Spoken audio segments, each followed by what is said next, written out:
కేంద్ర రక్షణ శాఖ మంత్రిగా రాజ్నాథ్ సింగ్ బాధ్యతలు చేపట్టారు.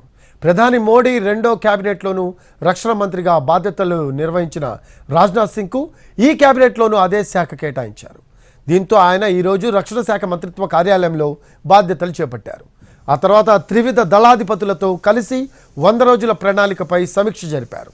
ఈ రివ్యూకు chief of defence staff Anil Chauhan కూడా హాజరయ్యారు.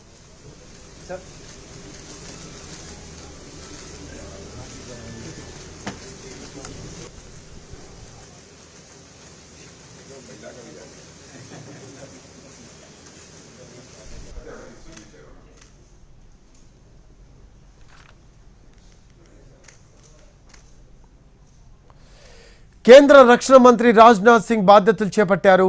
ప్రధాని మోడీ రెండో క్యాబినెట్లోనూ రక్షణ మంత్రిగా బాధ్యతలు నిర్వహించిన రాజ్నాథ్ సింగ్కు ఈ క్యాబినెట్లోనూ అదే శాఖను కేటాయించారు మోడీ. దీంతో ఆయన ఈరోజు రక్షణ శాఖ మంత్రిత్వ కార్యాలయంలో బాధ్యతలు చేపట్టారు. ఆ తర్వాత త్రివిధ దళాధిపతులతో కలిసి 100 రోజుల ప్రణాళికపై సమీక్ష జరిపారు. ఈ రివ్యూకు chief of defence staff Anil Chauhan కూడా హాజరయ్యారు.